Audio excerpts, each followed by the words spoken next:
Bonsoir, bienvenue à Atelier Librairie, le livre voyageur, animé par Fabienne Roch et moi-même. Nous sommes à Montréal le 24 juin, fête nationale des Québécois, la Saint-Jean-Baptiste. Nous sommes à Montréal donc le 24 juin 2022 et mon nom est Bruno Lalonde. L'ai-je dit? Je ne sais trop. Aujourd'hui, Fabienne et moi avons marché pendant 20 km. Nous sommes partis de la librairie et nous sommes allés dans la ville, dans la municipalité de Verdun. Voir Verdun et y mourir. C'est une municipalité qui a connu beaucoup de changements, semble-t-il pour le mieux. Mais nous avons profité de ces merveilleuses journées d'été naissantes où on a l'impression que nous sommes entrés de plein pied dans l'éternité. Et depuis quelques jours, Fabienne a décidé, en fait, m'a exhorté, même j'irais même jusqu'à dire, elle m'a morigéné, pour ne pas dire qu'elle m'a gourmandé, de cesser d'avoir du chagrin. Alors, elle a des techniques assez redoutables, et ce qui m'a fait écrire ce petit aphorisme, ce litote de dire qu'un aphorisme c'est court, ça va de soi. Quand on est, tout ça en pensant en Fabienne, quand on est animé par la passion du bonheur, on ne lésine pas sur les moyens d'y parvenir à ce bonheur. On y insufflera, si nécessaire, un souffle de cruauté, de dureté. Bruno, ton deuil est terminé. Ainsi l'a-t-elle décrété, car elle ne souhaite pas me voir malheureux. Et en fait, elle ne supporte pas l'idée que je sois malheureux. Et j'irais même jusqu'à dire qu'elle pense, et elle n'a pas tort, que je lui dois bien ça. C'est-à-dire une grande joie tenace, une joie organisée, une joie qui ne cède rien, une joie triomphaliste, une joie obscène, une joie qui ne reculera devant aucun artifice, aucun subterfuge pour parvenir à cette joie étincelante, arrogante, une joie de guerre en un mot. Et ce qui m'a conforté dans ce désir de guerre joyeuse, c'est ce livre que j'ai lu avec énormément de plaisir, celui de Lionel Dax, Dialogue au singulier, on y reviendra. Publié aux éditions Ironie, maison d'édition fondée par Lionel Dax, qui est liée à une revue qu'il a créée en 1996. Lionel Dax, de ce que j'en sais, mais d'abord, je dois vous dire comment je l'ai découvert, ce livre-là, c'est la recension qu'en a fait Albert Gauvin dans le site Pileface, site où Philippe Solers a la large part. Et il en disait tellement bien, avec des références qui ne pouvaient pas manquer de me toucher, de me faire rêver même. Guy Debord, bon, Debord ne fait pas nécessairement rêver, mais le classicisme de son écriture, qui est intemporel. Hein. On a l'impression que Guy Debord a à la fois écrit il y a 2 siècles et qu'il écrit aujourd'hui. Alors ça, c'est cette merveille d'écriture intemporelle que Guy Debord pratique. Lautréamont, évidemment. Chamfort, Vauvenargues, Marcellin Plénet. Ils sont convoqués. Ils sont convoqués avec diligence, avec finesse, avec rapidité. Et d'entrée de jeu, Lionel Dax nous dit que la lecture est un art de la guerre. Et avec cette guerre en arrière-plan qui anime tous les esprits, je m'interrogeais, est-ce une guerre offensive, une guerre défensive ou une guerre de position? C'est-à-dire tenir position. Ne rien céder à l'adversaire, mais ne pas non plus entrer dans une logique conquérante. Alors, ne pas non plus être dans un repli défensif, il ne faut pas oublier ce que disait Napoléon, dans le moment le plus critique d'une bataille, c'est le repli. C'est quand on se replie après avoir conquis des positions. Alors, mais quand on est un amoureux des livres, quand on a fait de sa bibliothèque peut-être un bunker ou un rempart contre la morosité ambiante, contre l'espèce d'esprit dépressif qui flotte à la surface des consciences et qui flotte même à la surface des choses. Forcément, s'environner de livres toniques, s'environner de, de viatique pour l'esprit devient la règle numéro un de tout combattant. Alors, Dialogue de Lionel Dax m'a tout à fait enchanté par ses références, par le brillant de l'écriture, par le pétillant de la prose, par l'humour, l'ironie, le second degré. J'aurais envie de dire, oui, on était entre nous, en fait. Et c'est un peu ça aussi la manière dont fonctionne, dans son aspect le plus intéressant, les réseaux sociaux. Une sorte de salon littéraire modernisé, où je pense à Albert Gauvin ou à Philippe Chauché, pour ne nommer qu'eux, ils ne s'étrillent pas sur leur page. Ils nous offrent des pistes de lecture, des pistes de réflexion. Ils nous font découvrir des auteurs. C'est le cas ici. Moi, je ne connaissais pas Lionel Dax. Et j'ai commandé le livre. Je l'ai reçu assez rapidement. Et tout de suite, je me suis senti de plein pied. Alors, une sorte de familiarité qui n'est pas déplaisante. Familiarité aussi qui est née d'une longue fréquentation. N'est-ce pas? Quand on lit Nietzsche, comme il l'annonce dans les premières pages, et ce qui est le cas de pratiquement tous les lecteurs aguerris que je connais, Nietzsche est, est, est celui qui a ouvert le jeu. C'est le grand ouvreur, si je peux dire. Et Nietzsche nous a donné, à nous, le goût de la pensée fragmentée, nous a donné le dégoût des systèmes, nous a donné l'envie des pensées qui ne sont pas closes sur elles-mêmes, qui sont capables de... En fait, j'aurais envie de dire, Nietzsche nous a préparés à Deleuze. Il nous a préparés aussi au cinéma. Il nous a préparés au jazz. Il nous a préparés au cubisme. Il nous a préparés à toutes les formes de déconstruction. Mais non pas sous le mode,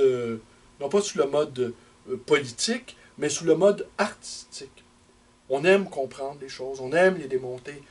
Et les remonter, parce que ça c'est un art aussi, les démonter c'est une chose, mais les remonter et leur ajouter soit une valeur ajoutée, ou soit leur offrir un nouvel angle qu'on n'avait pas vu soi, c'est tout un art. Et c'est aussi l'art de la lecture. Alors, il cite Solers qui dit, au fond, les citations sont des preuves. Il n'hésite pas à nous offrir un florilège de preuves, mais on en redemande. Ce qui m'a enchanté particulièrement, c'est le passage sur Chamfort, ce qu'il nous dit de Chamfort, et l'entrevue imaginaire que lui, Lionel Dax, a menée avec Nicolas Chamfort. Et il était d'autant plus habilité à le faire qu'il a établi l'édition des œuvres complètes aux éditions du Cendre, en 2 tomes, des œuvres de Nicolas Chamfort, nous rappelant qu'on l'avait peut-être trop rapidement mis dans la case des moralistes, que son œuvre protéiforme avait d'autres aspects que la critique, trop pressée parfois, ou trop engoncée dans des digressions savantes universitaires, n'a simplement pas vu. Parce que Chamfort et les auteurs qui sont cités dans cet ouvrage, ils ont tous l'existence chevillée au corps, et une existence de combat.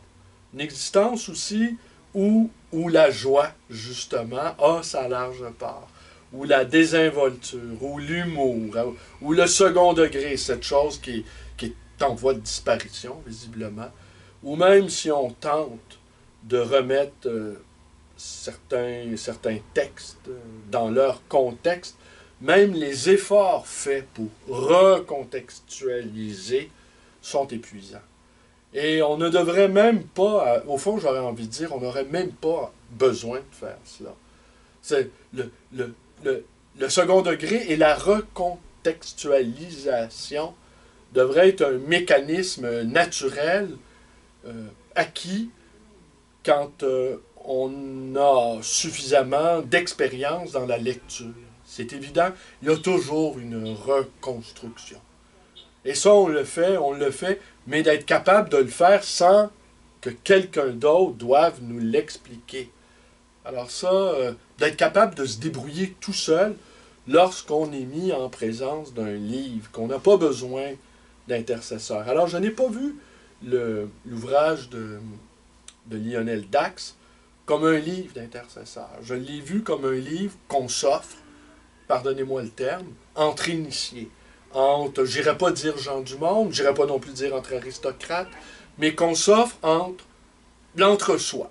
L'entre-soi qui a quelque part quelque chose de consolant, de stimulant, ouais, on continue de lire, on continue d'écrire, on continue de se partager les uns les autres des pistes de lecture. Non pas pour être plus savant ou être plus intelligent, simplement pour être plus en phase avec l'existence et de tenir un siège. De tenir, ouais, pas de résistance, parce que c'est un mot résistance, c'est un mot beaucoup trop grandiloquent et beaucoup trop marqué, en mon sens. C'est un mot qu'on ne peut utiliser impunément, parce qu'il y a en ce moment des êtres humains au cœur de l'Europe qui mènent un vrai combat de résistance. Nous, on tient position. Mais c'est une position qui est d'abord tenue par l'esprit, qui est tenue par les exigences de l'esprit. Alors oui, on s'est senti de plein pied, les textes qui ont été publiés dans Dialogue, et on retient cette chose aussi. On pourrait s'attendre, puisque plusieurs auteurs y sont convoqués, que le titre se conjuguerait au pluriel. Ce qui n'est pas le cas. C'est Dialogue au singulier. Alors en fait, on aurait envie de dire, à l'instar de Chamfort, que c'est un dialogue entre Lionel Dax et sa propre bibliothèque, entre Lionel Dax et sa propre pratique d'écriture et de lecture. Parce que rendu à un certain niveau, vous le savez, écrire et lire, ce sont des synonymes. Et écrire et lire, et si on pousse plus loin, vivre sont des synonymes. N'est-ce pas? Les trois ensemble, c'est l'axe défensif de notre pratique. Alors, ce qui m'a enchanté aussi, c'est les entretiens de Solers avec Godard. Ce qui m'a enchanté aussi, c'est la finale avec un magnifique florilège de citations tirées des romans de Philippe Solers. Et ce livre, vous êtes quelques-uns à avoir suivi les péripéties de la mort de ma mère, de carambolage, les multiples tonneaux. Ma mère qui a demandé l'aide médicale à mourir, qui était un acte de volonté. Ma mère a toujours été un être extrêmement volontaire, mais peut-être cette fois-ci, eût-il mieux valu qu'elle n'use pas de cette capacité à diriger elle-même sa vie. Il aurait peut-être fallu qu'elle lâche prise, selon la formule convenue. Mais elle est morte comme elle a vécu. Sa mort est un révélateur de sa vie, un révélateur sans appel. J'ai dit de long en large qu'elle a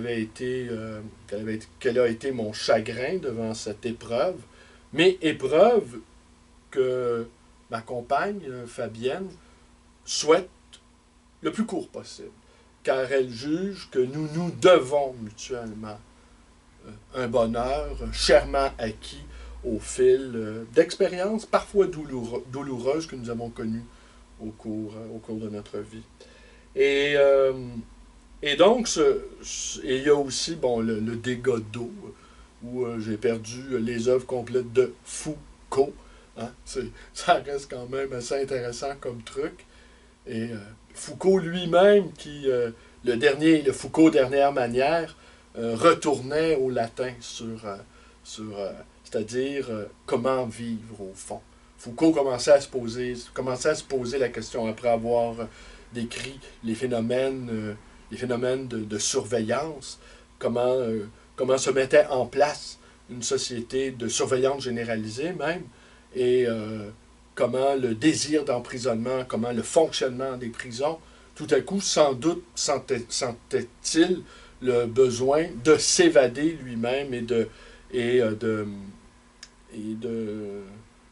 redécouvrir en fait le souci de soi, qui a été sans doute un de ses derniers textes publiés de manière posthume, comme vous le savez.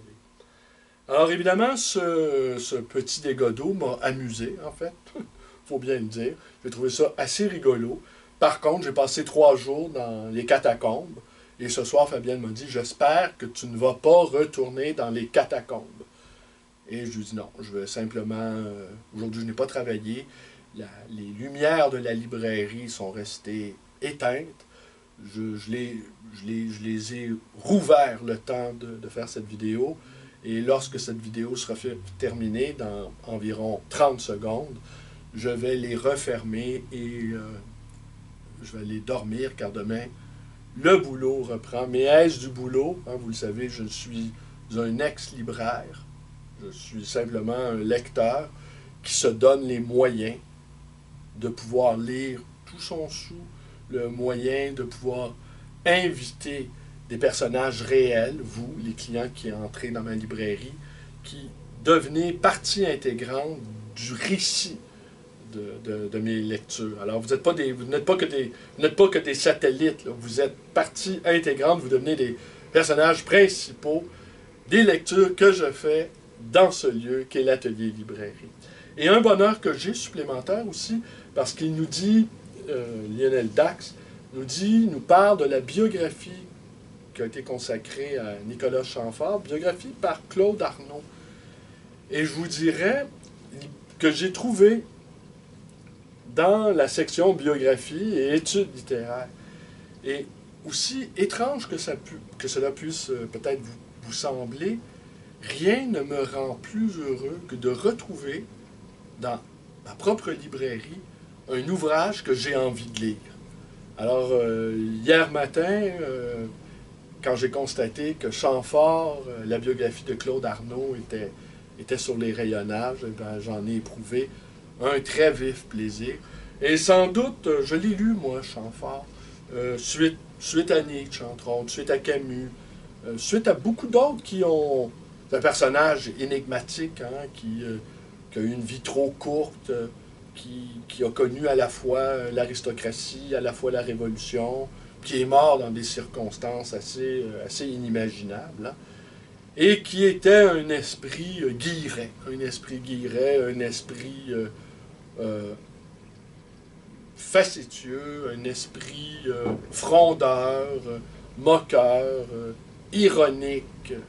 Et au fond, c'est ce dont nous avons besoin le plus, sans doute, de s'environner de ces esprits toniques.